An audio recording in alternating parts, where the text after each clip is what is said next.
El Evangelio según Mateo, capítulo 23. Estaremos hablando respecto a la acusación que Jesús le hace a los escribas y fariseos, llamados los doctores en ese tiempo de la ley, o rabinos, quien tenían el oficio del sumo sacerdote, era la casta sacerdotal en ese tiempo. Este clan político y religioso se formaron más o menos en los años 133 antes de Cristo, a través de los macabeos, que hace parte de la historia de Israel, con el fin de preservar la ley en medio del paganismo. Se le llamaron los separados, y precisamente los separados para guardar la ley.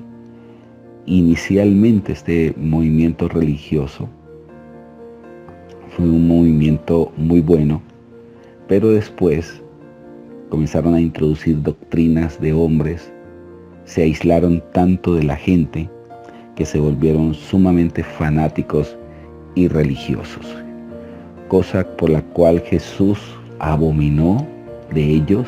Y aquí este capítulo 23 es toda una protesta de Jesús hacia esta casta sacerdotal. Los fariseos también persiguen hoy en día lo que es volver la vida cristiana de una manera religiosa extrema, perder esa sensibilidad, perder esa pasión por las almas y convertirse en personas separadas totalmente del mundo. Todo es malo, todo es negativo. Así lo expresaban los fariseos. Vamos entonces a ser parte de este capítulo 23. Entonces habló Jesús a la gente y a sus discípulos diciendo: en la cátedra de Moisés se sientan los escribas y los fariseos. Así que todos los que os digan que guardéis, pues hay que guardarlo y hacerlo, mas no hagáis conforme a sus obras, porque dicen y ellos no hacen. Y comienza pues Jesús a exponer todas las actitudes negativas de estos fariseos, sus comportamientos que eran totalmente antagónicos al corazón de Dios. Y dice aquí en el verso 5: antes hacen todas sus obras para ser vistos por los hombres, pues ensanchan sus filaterías y extienden sus flecos de sus mantos. Su indumentaria sacerdotal tenían flecos.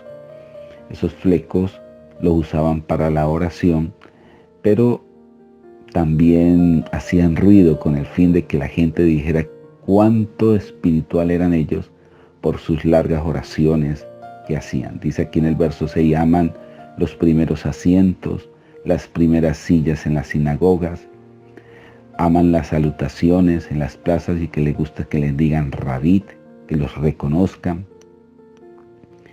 Pero vosotros no querréis que os llamen rabí, porque uno es vuestro maestro, el Cristo, y todos vosotros sois hermanos. Tampoco les llamen padre o papá, porque nadie en la tierra, porque uno es vuestro Padre, el que está en los cielos. Hoy en día, desafortunadamente, la iglesia tradicional ha hecho del sumo pontífice como un papá, porque la palabra papa significa padre en latín. No seáis llamados maestros por uno en vuestros, porque vuestro maestro es Cristo, y también uno es vuestro Padre.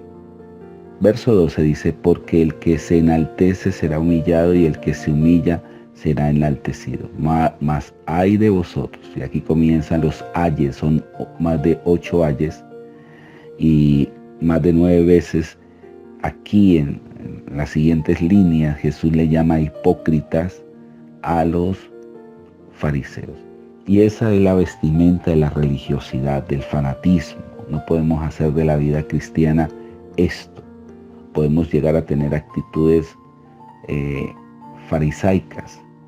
Y de ese tipo de levadura es que nosotros tenemos que evitar. Recuerde que Jesús dijo, eviten la levadura de los fariseos.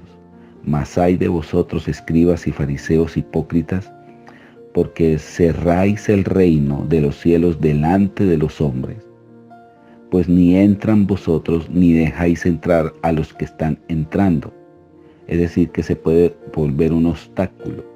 Lo ideal de un verdadero sacerdote es que la gente conozca del reino de Dios, reconciliar al hombre con Dios. Esa es la labor sacerdotal. Pero estos hombres no dejaban entrar con tantas tradiciones, con tantos obstáculos, con tanta religiosidad, a tal punto que Jesús también les dice, ustedes tienen cargas tan pesadas que ni ustedes mismos pueden llevar. Ahora, dice aquí en el verso 14, otro ay de vosotros, escribas y fariseos hipócritas, porque devoran las casas de las viudas y como pretextos hacen largas oraciones, por esto recibiréis mayor condenación. Ay de vosotros, escribas y fariseos hipócritas, porque recorréis mar y tierra para hacer un prosélito, y una vez hecho, le hacéis 2 veces más hijo del infierno que vosotros. Ay de vosotros, guías de ciegos, que decís, si alguno jura por el templo no es nada, pero si alguno jura por el oro del templo es deudor. Aquí hace énfasis de lo que ellos sentían por las riquezas materiales, es decir, que se habían convertido en ávaros. Y podemos también caer en darle más prelación al dinero en la vida cristiana que otra cosa. Insensatos y ciegos, porque ¿cuál es mayor, el oro o el templo? Y lógicamente que el templo, que santifica al oro. También decís, si alguno jura por el altar no es nada, pero si alguno jura por la ofrenda que está sobre él es deudor. Necios y ciegos, porque ¿cuál es la mayor, la ofrenda o el altar que santifica la ofrenda? Pues el que jura por el altar, jura por él y por todo lo que está sobre él. Y el que jura por el templo, jura por él y por lo que habita. Y el que jura por el cielo, jura por el trono de Dios y por aquel que está sentado en él. Ay de vosotros, escribas y fariseos hipócritas, porque ustedes diezman, lamentan el enaldo, el comino, dejan lo más importante que es la ley, la justicia, la misericordia y la fe. Es decir, que hacían unas cosas que en sí se tenían que hacer, pero dejaron la misericordia, la justicia y dejaron la fe. Por eso el Señor les dice, esto era necesario hacer, sin dejar de hacer aquello. ¿Qué era lo más importante? La justicia, la misericordia y la fe. Verso 25, hay de vosotros, escribas y fariseos hipócritas, porque limpiáis lo fuera del vaso y del plato, pero por dentro estáis llenos de robo y de injusticia. Fariseos ciegos, limpiad primero lo de adentro del vaso y del plato, para que también lo de afuera sea limpio. Muchas veces nos fijamos en los atuendos, en las vestimentas, no use esto, no use aretes, pelo largo, todo eso es exterior. A veces le llamamos a eso santidad, y eso no es santidad. La santidad basada en el hombre se llama religiosidad. Cuando Dios comienza a hacer una transformación interna, la persona se va dando cuenta qué ropa debe de usar correctamente. Eso lo va haciendo el Espíritu Santo. Por eso nosotros nos tenemos que sentir redargüidos por el Espíritu Santo, porque Él comienza a hacer una transformación interna que se va viendo reflejado en lo exterior. Pero no criticar. Es que a veces nos ponemos en la tarea de señalar. Eso no nos corresponde a nosotros. Nuestro papel es reconciliador, reconciliar al hombre con Dios. Y verso 27 le dice, ay de vosotros, escribas y fariseos hipócritas, porque sois semejantes a sepulcros blanqueados. ¿Se puede imaginar eso?